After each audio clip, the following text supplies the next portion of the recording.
안녕하세요. 대단지 아파트 상가에 미용실을 하고 있는 30대 여성입니다. 제 눈에는 이 세상에서 제일 멋진 남편과 포동포동 귀여운 딸아이랑 살고 있어요. 저는 어릴 때부터 머리 만지는 걸 좋아했어요. 틈만 나면 친구들 긴 머리를 양갈래로 따주었고요. 저 혼자 있을 때도 거울 안 보고 디스코 머리를 따을 정도로 머리 단장이라면 자신이 있었죠. 대신 공부에는 별 취미가 없었어요. 그나마 쉬는 시간에 친구들이 원하는 머리를 만들어주는 재미로 학교를 다녔어요. 네 단발에 어울리는 벼머리를 해봤어. 어때? 마음에 들어? 야, 혜선아, 머리에 매듭공이를 해놨네. 최고다, 최고. 너 당장 미용실 차려도 되겠다, 야. 진짜? 나 헤어 디자이너가 꿈인데 빨리 졸업해서 미용실 취업하고 싶어. 이 정도 실력이면 당장 합격이지. 제 점수는요, 싼 따봉 드립니다. 공부에는 관심이 없었지만 꾸미는 일이라면 자신 있었죠. 고등학교 때 미용실에서 아르바이트를 시작했는데 너무 재미있더라고요. 부모님은 제가 대학에 가기를 원하셨지만 저는 그럴 이유가 없다고 판단했어요. 제가 하고 싶은 미용일의 대학교 졸업당은 필요해 보이지 않았거든요. 그래서 고등학교를 졸업을 하자마자 미용을 배우기 시작했습니다. 방송에도 얼굴을 알린 유명한 원장님이 계신 미용실에 인턴으로 일하며 야무지게 미용 기술을 배웠습니다. 처음엔 바닥을 세고 샴푸하는 일부터 시작했죠. 고객 샴푸와 드라이, 청소와 정리정돈 같은 헤어 디자이너 보조를 하면서도 저는 미용과 관련된 공부를 게을리하지 않았어요. 이를테면 샴푸를 할 때도 머리에 지압점과 혈자리를 따로 공부해서 손님들에게 두피 마사지를 해드렸어요. 많은 분들이 진짜 시원하다며 폭풍 칭찬을 해주셨답니다. 하루빨리 가위를 들고 싶었지만 원래 미용일이란 게 헤어 디자이너를 돕는 과정에서 배우는 도대식 교육이잖아요. 저 역시 선생님을 보조하면서 각종 펌과 드라이, 컬러와 커트를 단계별로 배웠고요. 그날 익힌 것은 그날 복습해보면서 빠르게 기술을 익혀나갔어요. 경력이 어느 정도 돼야 배울 수 있는 가장 중요한 기술인 커트를 배울 때는 정말 행복했어요. 저는 여성, 남성 머리를 모두 배웠는데요. 처음에는 남자 머리가 너무 어려웠어요. 그래서 남성 손님이 오시면 원장님이 컷하는 모습을 눈과 머리에 저장하느라 초집중을 했습니다. 남자 머리를 마스터하자는 각오를 다지고 있을 무렵 제 남편을 만났습니다. 그날은 미용실 새 인턴 환영회 겸 회식이 있던 날이었어요. 그런데 이날 저랑 제일 친했던 동료가 너무 취해서 인사불성이 됐어요. 저는 그 친구를 집까지 데려다 주려고 부축을 해서 먼저 나왔지만 축 처진 친구의 몸무게를 견딜 수가 없었던 거죠.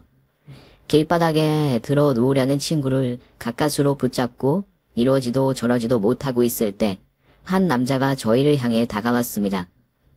괜찮으세요? 제가 도와드려요?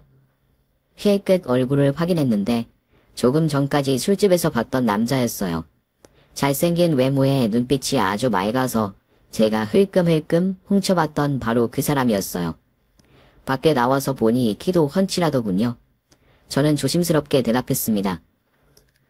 아, 친구를 데리고 택시를 타야 되는데 도저히 업지를 못하겠어요. 좀 도와주시겠어요? 그렇게 해서 그 남자가 만취한 제 친구를 업어서 대로로 나와 택시까지 잡아주었어요. 그리고 조심조심 택시 안에 친구를 실어주었죠.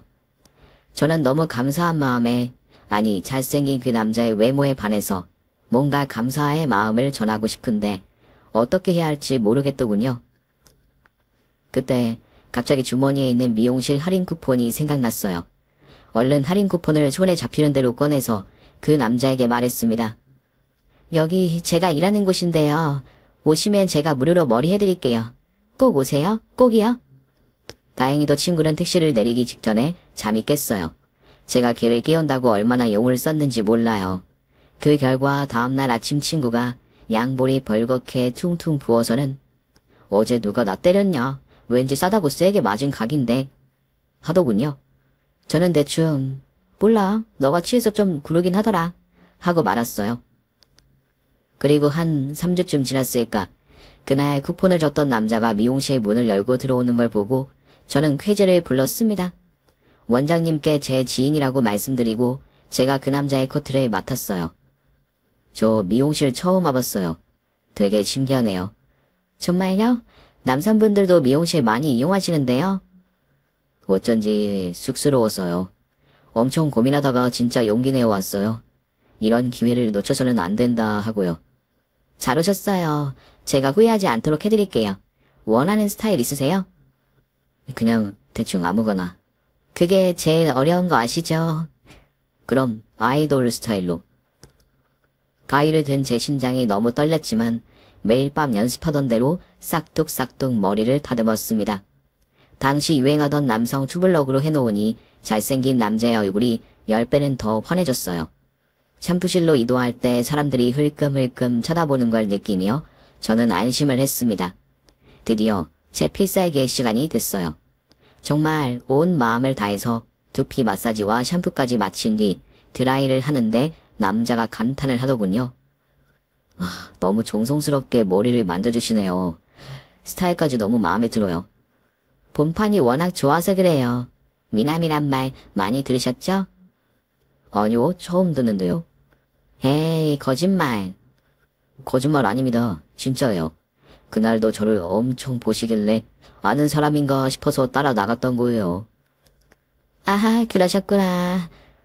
뜨끔했습니다. 제가 얼마나 노골적으로 훔쳐봤으면 그랬을까 싶어서 얼굴이 새빨개졌어요. 자, 다 됐습니다. 계산은 안 하셔도 돼요. 쿠폰 가져오시면 제가 무료로 해드릴게요. 정말 그래도 돼요? 그럼요. 그날 저의 은인이셨는데요. 이제 어디로 가세요? 글쎄요, 이대로 집에 들어가면 아쉬울 것 같은데.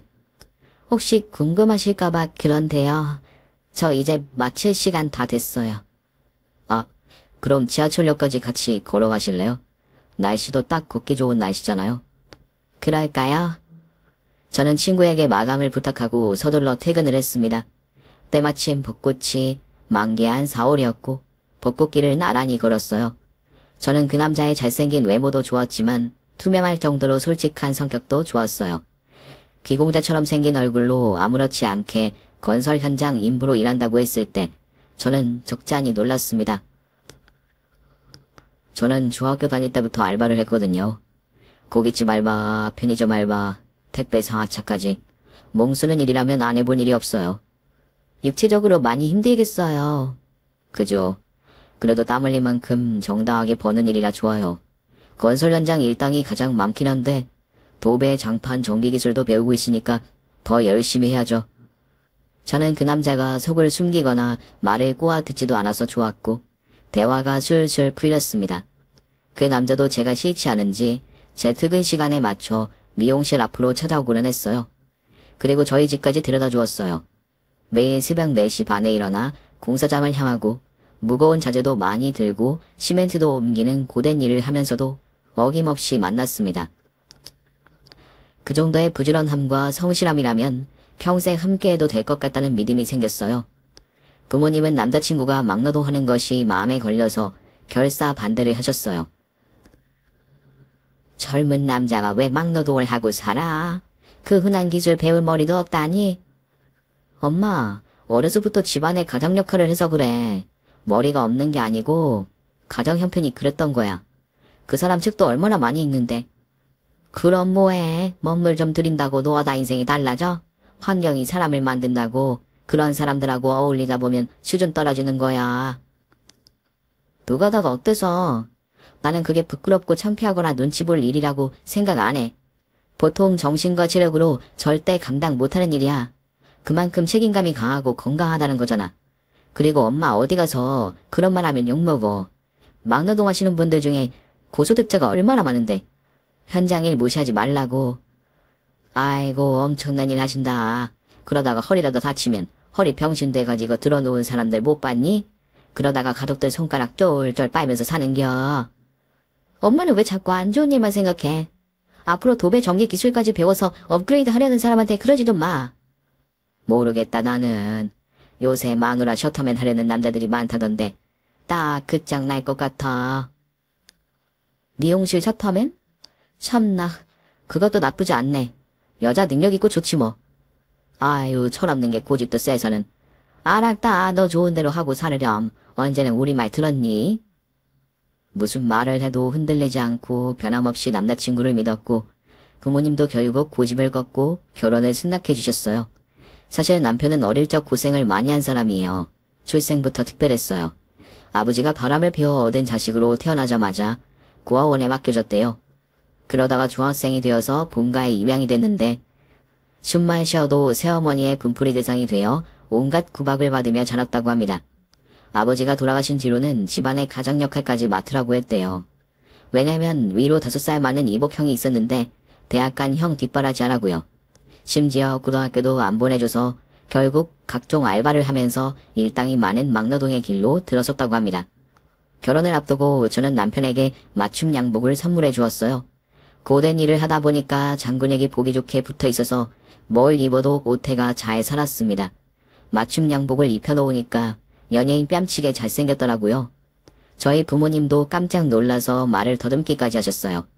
소나무처럼 한결같던 남친도 막상 자기 식구들을 저에게 소개시킬 때 정말 많이 망설이고 주저하더군요. 인사드리러 갈 당시 남친의 형은 국립연구소에서 일하는 구급 공무원이었고 형수는 공부방을 하고 계셨는데 4년제 대졸자 부부의 기세가 참으로 대단하더군요.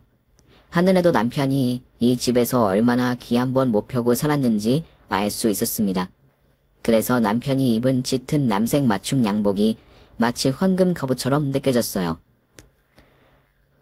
서방님, 누가 보면 은행원인 줄 알겠다. 잘 어울리네요. 근데 그걸 입고 갈 데가 없어서 어떡해요? 공수판에 입고 가긴 아깝잖아. 없긴 왜 없어? 결혼식장 전회식장 갈 때 입으면 되지. 그쵸, 재수씨? 다들 시끄럽다. 인사 한 번 하는데 뭘 요란하게 꾸미고 왔어? 양복 한 벌 안 해줬다고 시위하는 거야, 뭐야? 가시가 돋친 시어머니 말씀에 저는 당황한 나머지 급하게 손사래를 쳤어요. 아니에요, 어머니. 그런 게 아니고요. 제가 이번에 인턴 딱지 떼고 헤어 디자이너가 돼가지고 너무 기뻐서 기념으로 선물한 거예요. 요즘 애들 참 당돌해. 시어미 앞에서 남편 선물 자랑을 다 하고. 하긴 시미보다야 남편이 좋긴 하겠지. 아유. 저는 집사게 준비한 봉투를 꺼냈습니다. 어머니, 이거 백화점 상품권이에요. 어머니 취향을 잘 몰라서. 그리고 여기 과일 바구니랑 홍삼 세트도 어머니 잡수세요. 상품권이 있었어? 센스는 좀 있는 아이구나. 잘 쓰마. 아무튼 결혼을 하겠다고 하니 내 허락은 했다만 우리한테 손 벌릴 생각이랑 아예 하지를 마. 너도 우리 형편 들어서 알지? 예, 어머니. 실수씨, 주변에 이런 말씀 드리긴 좀 그렇지만 그래도 서로 얼굴 붉힐 일 만들면 안 좋으니까. 네? 그런 차원에서 들어주십시오. 제가 공무원 아니겠습니까? 이 직업이 보기보다 유혹이 참 많습니다. 자칫 잘못해서 부정, 청탁, 비리, 뇌물 이런 데 엮이면 바로 나락이다 이 말씀입니다. 자고로 어떤 유혹에도 흔들리지 않는 청렴함과 공정함을 유지하는 것이 공무원의 의무이고 본분이다 보니 가족이라고 얄짤이 없어요. 동생이랍시고 저한테 기대하고 청탁하고 그러시면 곤란하다 이 말씀이죠. 무슨 말인지 아시죠? 살버드 치지 말아야지. 나랏밥 먹기 어리 쉬워요. 어떻게 들어간 자리인데. 잘못해서 우리 집에 불똥 튀면 어떡해. 동서라고 불러도 되죠? 저희 남편 공직 생활에 녹아되지 않도록 각별한 주의 부탁드려요. 서방님이야 이미 잘 아실 테고. 그죠? 누가 보면 고위직 공무원인 줄 알겠다 싶을 정도로 시숙과 형님은 유난을 떨었습니다. 아주버님이 엄청 중요한 일을 하시네요. 말해 뭐예요. 제가 하는 일이 좀 그렇습니다. 우리 부서가 잘 돌아가려면 제가 없어서는 안 되거든요. 과장님, 팀장님, 부장님 다 제가 없으면 아무 일도 못해요. 아시겠어요? 그만큼 주사일이 막중하다 이겁니다. 여보 그만해. 고졸이 뭘 알겠어. 그냥 그런답다 하겠지. 시댁 사람들 모두가 재수없고 꼴불견이었지만 입을 꾹 닫았습니다. 어차피 결혼은 저와 남편 단둘이 하는 것이고 신혼집과 살림도 둘이서 하나씩 장만해 나가기로 했으니까요. 누구에게 기댈 생각은 눈꼽만큼도 없었습니다. 이렇게 이기적이고 아나무인인 사람들 틈에서 씩씩하고 바르게 자란 남편을 더 사랑하게 됐어요. 당신 진짜 요마다. 아니 장하다 장해. 내가 당신이었으면 그렇게 못했어. 바로 가출했을 거야. 고마운 분들이셔. 고아원에서 나를 거둬주셨으니까 은혜는 갚아야지. 진짜 고생 많았지. 이제 지난 일은 다 잊고 우리 둘이서 행복하게 살자. 내 인생의 목표는 당신이 행복해지는 거야. 이두남씨, 행복할 준비 됐나요? 내 인생의 목표도 그런데 당신이 내 곁에서 행복하게 사는 거. 찌찌뻥이네. 우리 진짜 행복하게 잘 살자 여보. 남편은 도배와 장판 기술을 배우고 더 많은 일당을 받게 되었고 저는 헤어 디자이너가 되어 월급도 오르고 단골 손님도 나날이 늘어갔어요. 월세 단칸방으로 시작한 신혼집은 2년 만에 방 2칸짜리 임대 아파트로 바뀌었고 저는 제 미용실을 차리겠다는 일념으로 열심히 일했습니다. 그런데 결혼을 하고 보니 남편의 남다른 모습을 발견하게 됐어요. 사귈 때도 늘 책을 끼고 살아서 책을 많이 읽는다는 건 알았는데 유달리 남편의 머리가 비상했어요.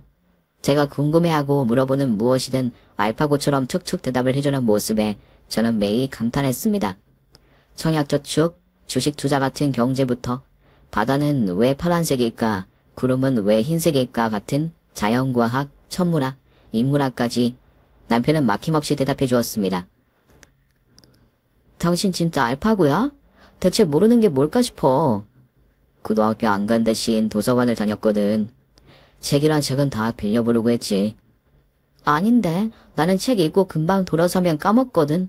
내가 볼 때 당신은 천재인 것 같아. 어디 가서 그런 말 하지 마. 누가 들으면 비웃는다. 진짠데. 제가 남편의 비범함을 확신한 것은 가족 모임으로 시아주번이 댁에 갔을 때였어요. 명분은 가족 모임이었지만 형님 댁 도배를 다시 하거나 욕실 곰팡이를 없애거나 하는 소소하고 잡스러운 일들을 저희 남편에게 시키려고 부르는 거였어요.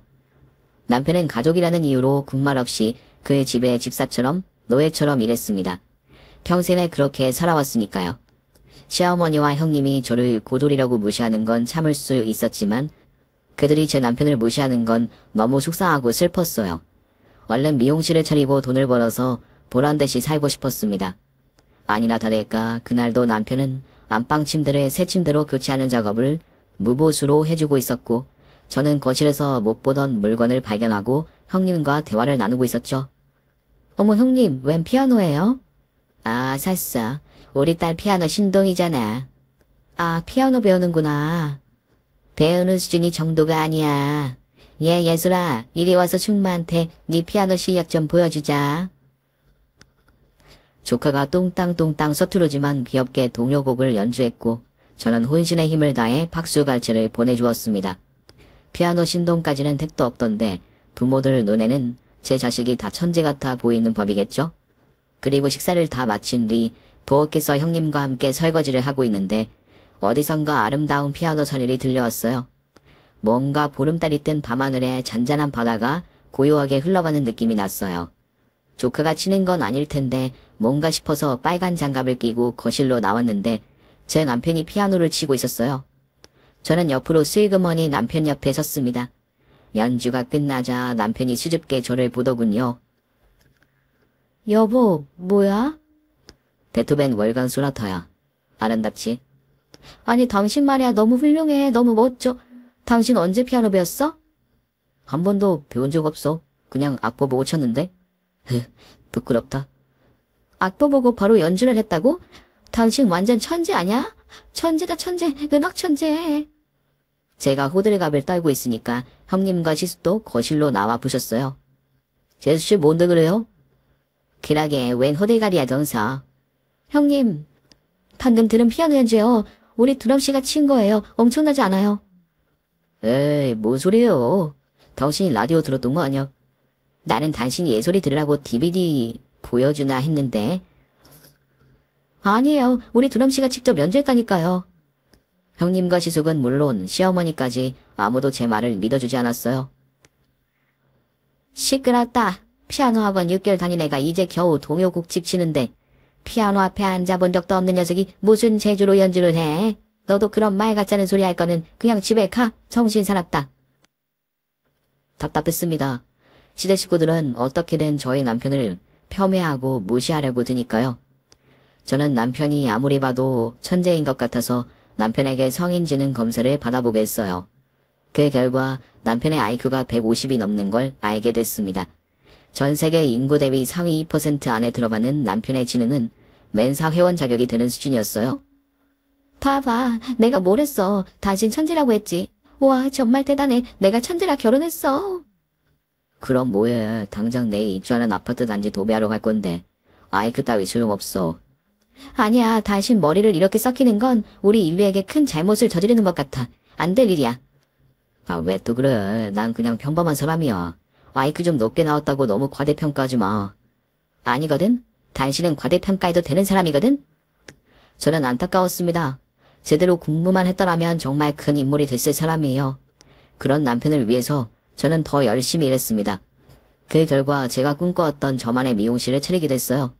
보증금의 인테리어와 집기 비용이 들긴 했는데 생각보다 적게 들었어요. 비용은 제가 적금으로 모아놨던 돈에 은행 대출로 해결했고요. 웬일인지 일이 순풍에 돛을 듯 술술 풀려갔어요. 시댁 식구들은 여전히 저희를 업신여기면서도 머리를 할 때가 되면 예약도 없이 미용실로 찾아오곤 했어요. 며느리 미용실 두고 다른 곳을 어떻게 가냐고 하셨지만 속셈은 따로 있으셨어요. 공짜로 머리를 하겠다는 심산이었죠. 저는 불우이웃을 돕는다는 생각으로 시어머니와 형님, 시숙과 조카의 머리를 다듬어 주었습니다. 그러던 어느 날이었어요. 서방님은 잘 지내? 요새 통 안 보이네. 설마 두 사람 권태기 아니야? 애가 빨리 안 생기는 부분들 다 이유가 있던데 그런 거 아니야? 설마요. 우리 사이 아직도 엄청 뜨겁거든요. 형님 쓸데없는 걱정 안 하셔도 돼요. 너무 과실은 하지 말라고. 남들들 다 거기서 거기지. 참 동서. 다음 주 우리 집 새 아파트로 이사하는 거 알지? 아, 벌써 그렇게 됐네요? 좋으시겠어요, 형님. 더 넓은 집으로 이사가서 좋으시죠?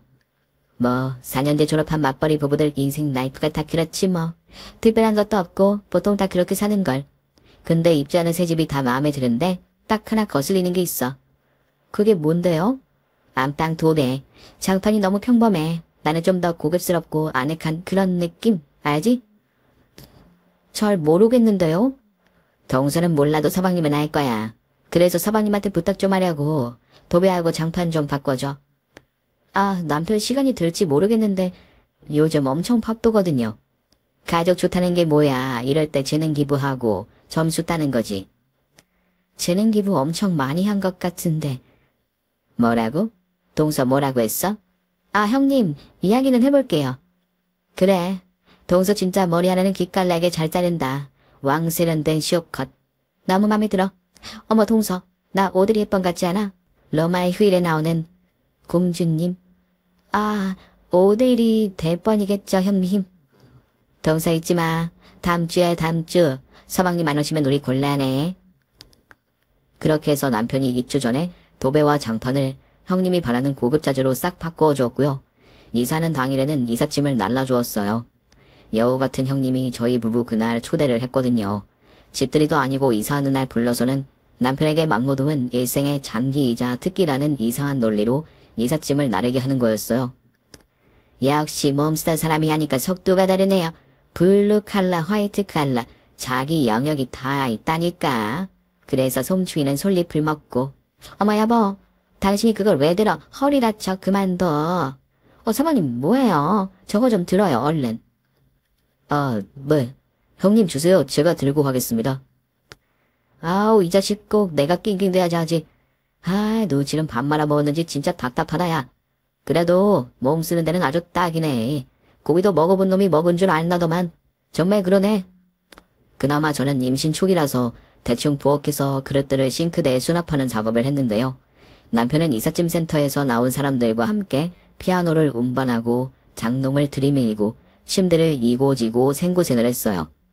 저는 너무 속상해서 한숨을 푹푹 쉬었어요. 틈이 날 때마다 물이며 음료수를 챙겨서 남편에게 가져다 날랐습니다. 여보, 이거 마시고 해. 고마워. 남편이 목이 말랐는지 벌컥벌컥 물이 든 컵을 다 비웠습니다. 당신이 왜 짐까지 날라?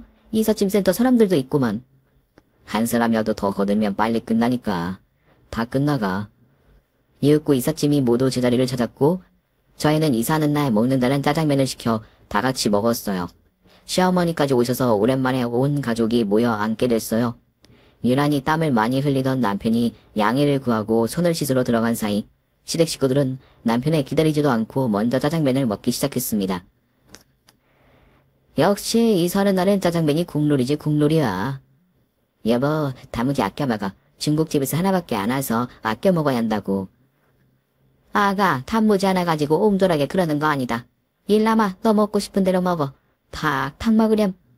어머니는 짜장면에 단무지가 없으면 밍숭맹숭하단 말이에요. 안 그래, 동서? 저는 하나도 안 먹었어요, 형님. 단무지 하나 먹는데도 눈치가 보여서 얼른 일어나고 싶었습니다. 하지만 남편이 손을 씻고 나와서 이제야 짜장면을 쓱쓱 비비고 있는데 어서 집에 가자는 말을 꺼내지 못하고 대신 짜장면만 꾸역꾸역 먹고 있었어요. 그때였습니다. 남편이 배가 고팠는지 단 3젓가락 만에 짜장면을 입으로 다 밀어넣고는 단무지 2개를 한꺼번에 집어들었어요. 그리고 입으로 가져갔습니다. 순간 형님과 시숙의 눈이 동그래지면서 눈에서는 광선이 희번득거렸어요. 뭔가 이상하다 싶은 순간 시숙이 남편의 뺨을 있는 힘껏 세차게 때렸습니다. 이 중돌 새끼가 어디서 기계를 먹어? 내가 단무지 아껴 먹으라고 한 말 못 들었어?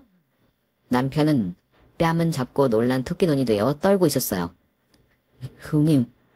그 광경을 본 형님이 옆에서 깔깔대며 배를 잡고 뒤로 넘어갔어요. 헤헤헤헤, 아이고 배야. 단무지는 한 개씩 먹어야죠. 어딜 감히 조개를 넘봐야 넘보기 양심도 없다. 서방님이 잘못했네. 뭐예요. 당장 무릎 꿇고 싹싹 빌어요. 싹싹. 그럼 용서해 줄게. 그치 여보?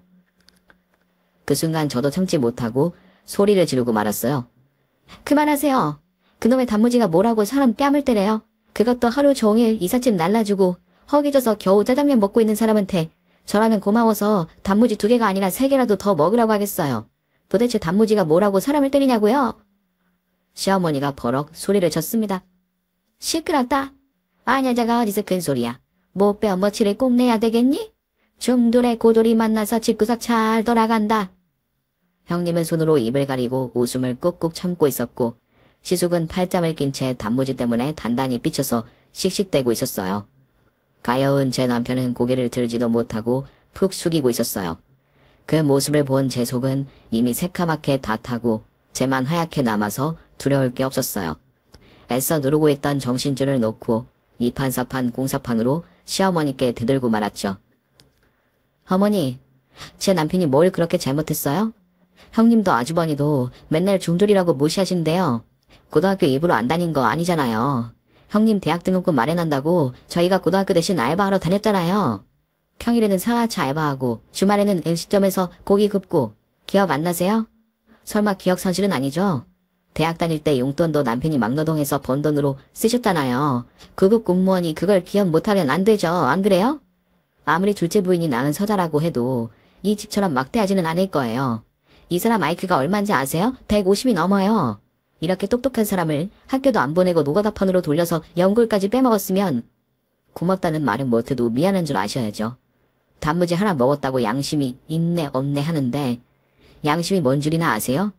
어머니 형님 아주버니 매번 제 미용실에서 공짜로 머리 하셨죠?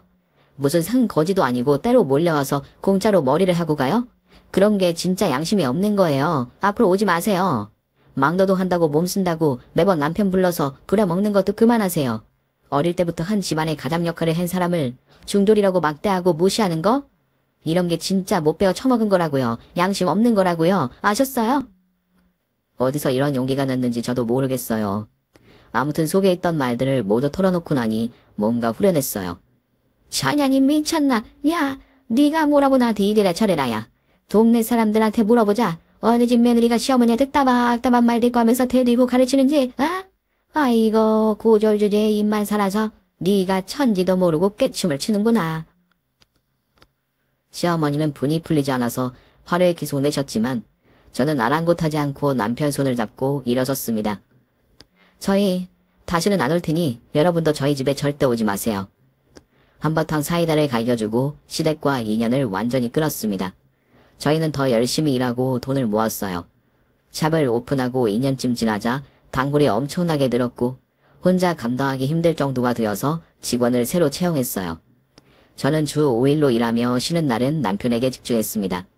매출은 1,500만 원 정도, 순수익은 700에서 800 정도 남았어요.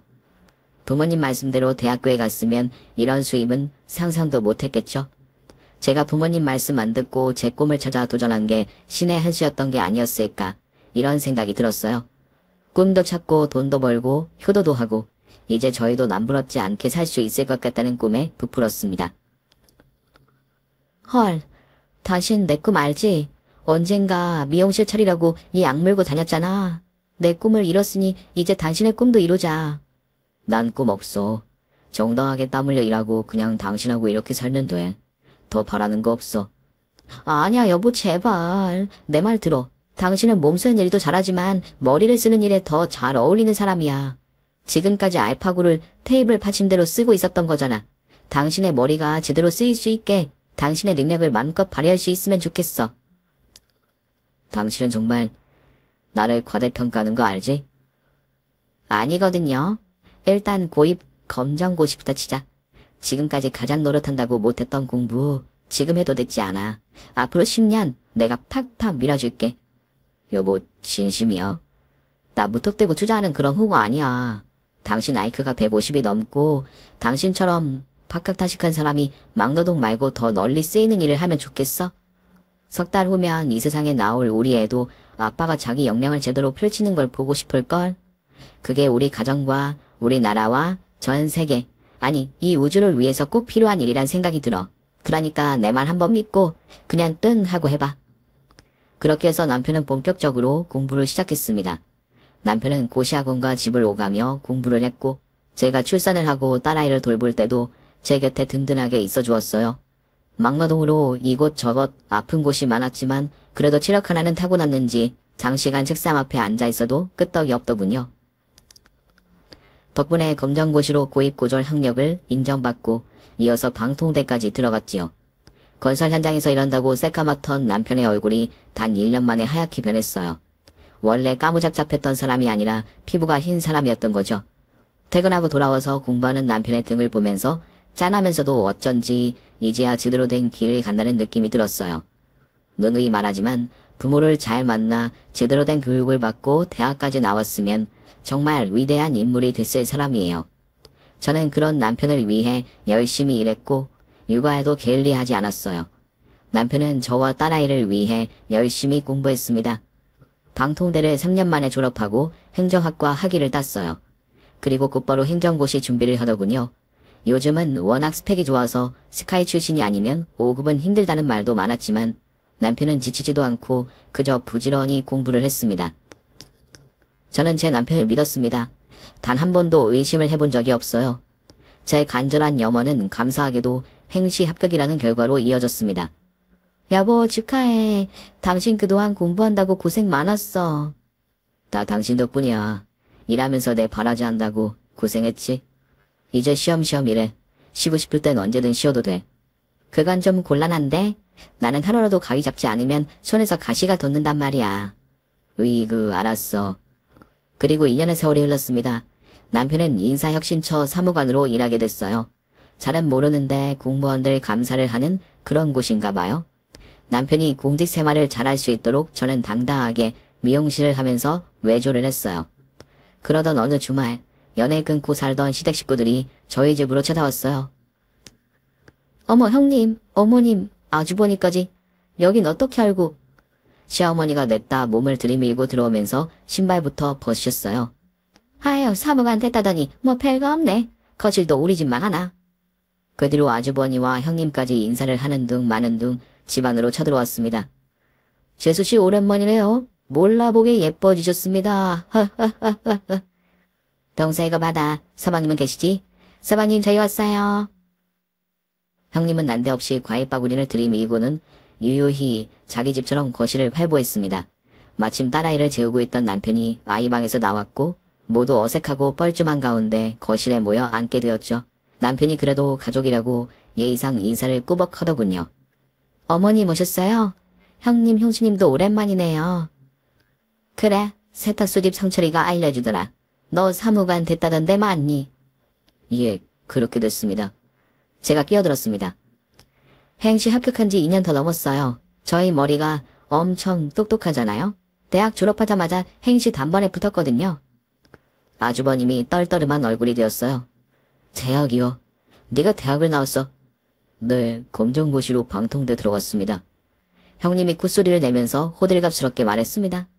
하마, 서방님 될 사람은 된다더니 그 말이 딱 맞네요. 역시 서방님 IQ가 좋았네. 동서, IQ가 몇이라고 했지? 150인데요. 다들 무슨 일로 오신 거예요? 갑자기 연락도 없이? 동서, 가족끼리 왜 이래? 자꾸 이러면 우리 섭섭하다. 그죠, 어머니? 우리가 그동안 서방님 때 걱정 엄청 했잖아요. 그쵸? 시어머니는 뭔가 내키지 않는지 여전히 뚱한 얼굴이었습니다. 그러게, 둘째 너도 참 매장하다. 어쩜 그렇게 연락 한 번은 안 하니? 시어머니의 말에 분위기가 얼자 시숙이 애써 다른 이야기를 꺼내더군요. 조남이 아이도 벌써 6살이라며? 그 나빠 얼굴도 모르고 이래서는 안 되지. 어디 있니 내 조카? 저는 갑자기 친한 척을 하는 저 사람들이 너무 깨름칙했습니다. 종일 놀다가 방금 잠들었어요. 그동안 다들 잘 지내셨어요? 뭐 그때 너무 놀라고 당황하기는 했지만 다 옛날 일이니 잊고 살았지. 너희도 다 잊었지? 엄마는 언제적 이야기를 다시 꺼내고 그러실까? 제수씨? 아이, 저희가 여기 온 아주 중차대한 일이 있긴 합니다. 대체 무슨 이야기를 하려고 저렇게 뜸을 들이나 싶어서 시숙의 입만 뚫어지게 쳐다보고 있었어요. 형님, 무슨 일이세요? 말씀해보세요. 그게 말이다. 내가 5년 전부터 공을 쳤잖니? 공이라고 하면 골프지, 골프. 너도 치냐? 아니요, 취미 없습니다. 아, 이게 때리는 맛이 아주 끝내주는데. 실은 우리 부장님이 골프 광이시거든. 주사가 돼서 부장님 결을 안 할 수가 있나. 그래서 부장님 모시고 골프를 쳤는데 이게 공교롭게도 근무 시간이 살짝 걸쳐 설나무네. 아무래도 감사에 걸리겠지? 그렇죠. 원장 허가 없이 골프를 친 건 직장 이탈 금지 의무를 위반한 거니까요. 그래도 징계라고 해봤자 정직 3개월 정도 될 것 같은데요. 아, 그래, 그렇지. 아유, 그래도 말이야. 한국 남녀 골프 선수들이 세계를 제패하고 있는데 공직 기간을 잡는다고 골프를 금지하고 그러면 좀 아니지 않나? 형님, 골프 접대나 향응수수만 없으면 감봉 정도로 끝날 것 같은데 그냥 처벌을 달게 받으시게 편하고 좋겠는데요. 아, 그게 참... 여보, 답답하게 엄한 소리 하지 말고 바로 다이렉트로 말해. 왜 자꾸 말을 빙빙 돌리고 있어. 서방님, 골프는 에피타이저고요. 저 사람 입이 좀 걸잖아요. 아시죠? 정말 별 뜻 없이 단지 친한 척한다고 여직원들한테 농담을 했는데 그게 성희롱 성추행으로 신고를 했다잖아요. 당신 뭐라고 그랬댔지? 아, 별말 안 했어. 진짜 나는 그냥 우리 사무실 여직원들이 오밀조밀 앉아있는 게 예뻐 보여서. 우리 사무실은 꽃밭이라 좋다. 고추밭보다 꽃밭이 장땡 아니냐. 날도 더운데 다들 고생하니까 어깨 좀 토닥거려 주면서 쭈쭈바 먹을래?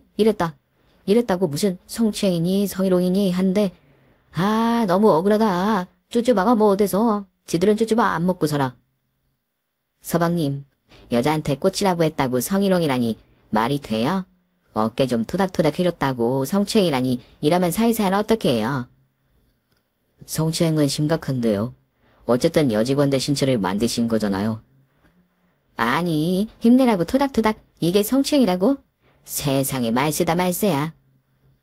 형님, 사안에 따라 강등 아니면 파면될 수도 있는데 변호사 사무실에 의뢰해보시는 게 좋겠는데요. 가만히 듣고 있던 시어머니가 물었습니다. 뭐, 파면이면 정리해고 같은 거야? 네, 어머님. 강제퇴직 같은 건데 다시 시험 치는 것도 어려워요. 남편이 친절하게 설명해주자 시어머니가 대뜸 이러시더군요. 삼철이가 그러더라. 너 사무관 됐으니 든든한 백이 생긴 거라고. 첫째 공무원 인생도 활짝 핀 거라고 그러던데 아니냐? 가족이라고 봐주고 형제라고 눈 감아주는 거 그게 비리고 부정부패예요. 국가 공무원이 준수해야 할 법 규정을 지켜야 하는 건 당연한 일이죠. 형님, 안 그렇습니까? 그래서 뭐 절대 못 도와주겠다 이거네? 진짜 해도 너무한다. 살다 보면 사람이 실수 한번 할 수 있지. 내가 실수로 해임을 당할지도 모르는 위기의 상황인데 동생이 5급 사무관이 돼서 아무것도 못 해주겠다 이거지 지금? 형님, 지금 이렇게 떼쓰는 거 공무원 청탁금지법에 해당되는 거 아시죠? 지금 말씀하신 내용 녹음해서 증거물로 제출하면 징계로 끝날 일들 확실하게 파면으로 듭니다. 괜찮으시겠어요? 어허, 이 자식 이거 사무관 됐다고 간이 배 밖으로 나왔네. 야, 너 지금 내 앞에서 의스대는 거야? 뭐야? 의스대는 거 아니고요. 한심해서 그럽니다. 뭐 한심? 너 지금 나한테 한심하다고 그랬냐? 네, 참으로 한심합니다, 형님. 형님이 그거 공무원이라고 막노동하는 동생더러 아는 체도 하지 말라고 하실 땐 언제고, 지금은 제가 사무관이라고 찾아와서 청탁을 하시니까요. 그러셨잖아요. 공무원이 지켜야 할 핵심 덕목 가운데 하나가 청렴이라고.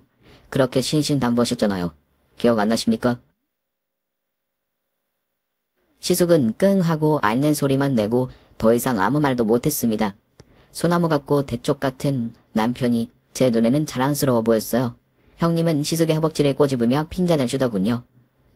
아유, 잘한다, 잘해. 도와달라고 싹싹 빌어도 모자랄 판에 성질만 돋우고 있어. 아유, 바보 천치도 이런 바보 천치가 없다. 시어머니도 상황이 이쯤 되자 남편의 바지가랑이를 잡고 엎드리셨어요. 두나마, 내가 고아원에 있던 너를 거두었잖니? 너를 데려와 내 집에서 너를 먹이고 입히고 채웠다. 그 은혜를 안다면 눈 딱 한 번 감고 일남이 좀 도와줘, 제발. 제발. 어머님 죄송해요. 목에 칼이 들어와도 그렇게는 못합니다. 안 되는 일은 안 되는 겁니다. 그건 형님도 잘 아실 테고, 나랏밥 먹는 공무원이라면 그런 자부심, 자긍심은 있어야 한다고 생각해요. 그리고 어머님의 은혜는 제가 중학교 때부터 착실하게 갚았습니다. 학교를 다니고 싶다는 말도, 대학에 가고 싶다는 말도 속으로 삼키고 오직 돈을 벌러 다녔잖아요. 제가 번 돈으로 어머님은 갯돈도 내시고 형님은 대학도 다니시고 결혼도 하셨잖아요. 그 정도로 했으면 어머님의 은혜 다 갚고도 남을 것 같은데 아닌가요? 제 아내 말이 맞습니다. 저를 무시하고 아들로 인정하지 않는데 굳이 가족으로 살아야 할 이유가 있을까요? 어머님과 형님이 저를 어떻게 여기고 대하는지 오늘 또 한번 잘 봤습니다. 저를 사랑으로 대하지 않는 가족이라면 저도 필요 없어요. 어머님, 형님, 잘 가십시오. 형수님, 형님과 어머님 잘 부탁드려요. 이만 다들 나가주시겠어요? 시숙은 각종 비위와 뇌물수수 등이 발각되어 파면을 당했고 요즘은 막노동으로 하루하루 먹고 산다고 하더군요. 이렇게 해서 저희는 시댁과 연을 완전히 끊고 살게 되었습니다. 한 번씩 양복을 입고 출근하는 남편을 물끄러미 쳐다볼 때가 있어요. 왜? 나 얼굴에 뭐 붙었어? 김 붙었어. 잘생김. 싱겁긴. 여보, 당신도 대단하지만 나도 대단한 것 같아. 원섭을 한눈에 알아본 건 나니까. 안 그래? 그걸 이제 알았어? 난 진작부터 알았는데. 다녀올게. 주미랑 잘 놀고 있어.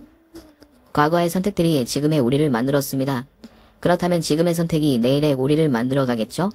비록 시댁과 연을 단절했지만 우린 새로운 가족을 만들고 힘차게 살아갈 생각입니다. 여러분은 지금 어떤 선택을 하고 계신가요? 지금까지 제 이야기를 들어주셔서 감사합니다. 오늘 준비한 사연은 여기까지입니다. 재미있게 들으셨다면 구독과 좋아요, 알림 설정까지 눌러주세요. 그럼 저는 다음 사연으로 찾아뵐게요. 오늘도 건강하고 행복하세요.